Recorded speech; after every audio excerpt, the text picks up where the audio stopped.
In the 80s, when Ibadan was still young and built on war and iron will, power did not wear beads, it wore swords.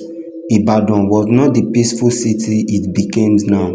It was a military camp turned empire.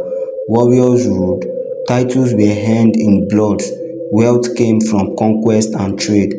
And in that fierce world of men, a woman rose, her name Efunsetan Aniwura, Iyalode of Ibadan.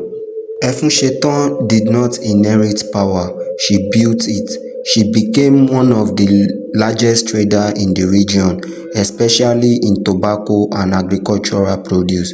Her farmland stretched beyond what the eye could see. Caravans moved under her authority. Markets trembled when her goods arrived. She owned hundreds of servants and workers.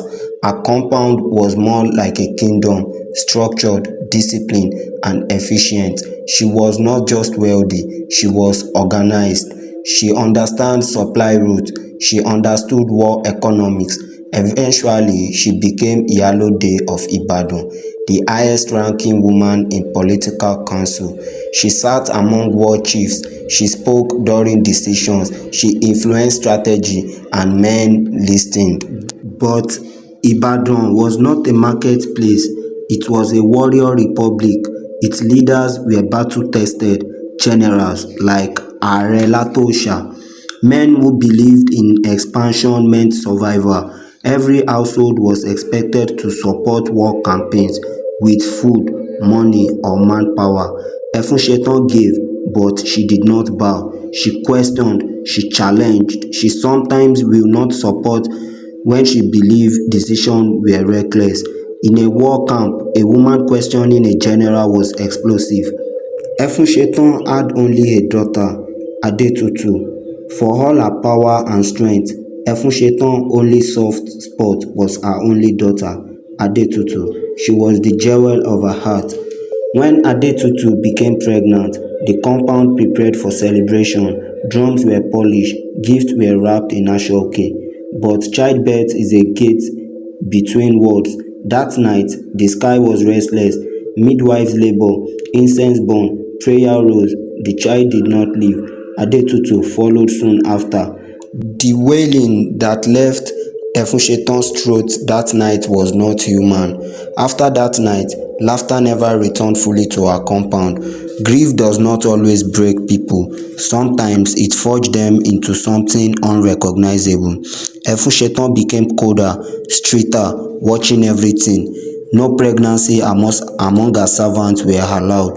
Without her approval, she believed attachment weakened discipline. Some called it cruelty. She called it control. In a war society, control was survival. Fear began to grow in her household, and fear breeds rebellion.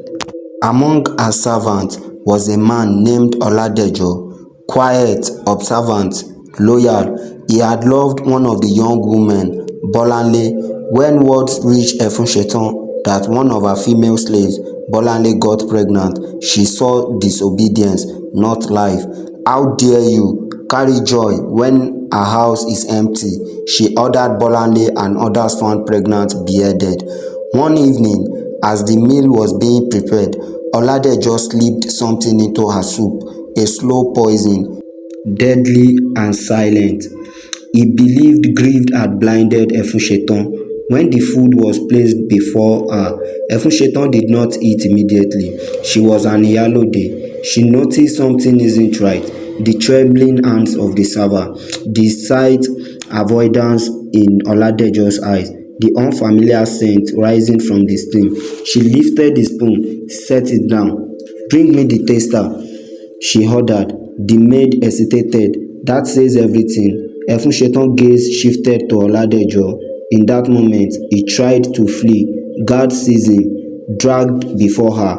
Oladejo did not deny it. "You took our joy," he said. "You ruled without mercy, and you think poisoning me makes you right." She ordered his execution. The slaves learned something new that night. Grief had not made her weak, it made her cruel. Rumors of her cruelty spread conveniently. Ààrẹ Latosha tolerated Efunsetan's wealth, but not her wickedness. She refused to kneel fully. She is unstable. Some said she has lost her mind. Efunsetan was accused of treachery. Her compound was surrounded. Her loyal guards were overpowered. The lioness felt that night.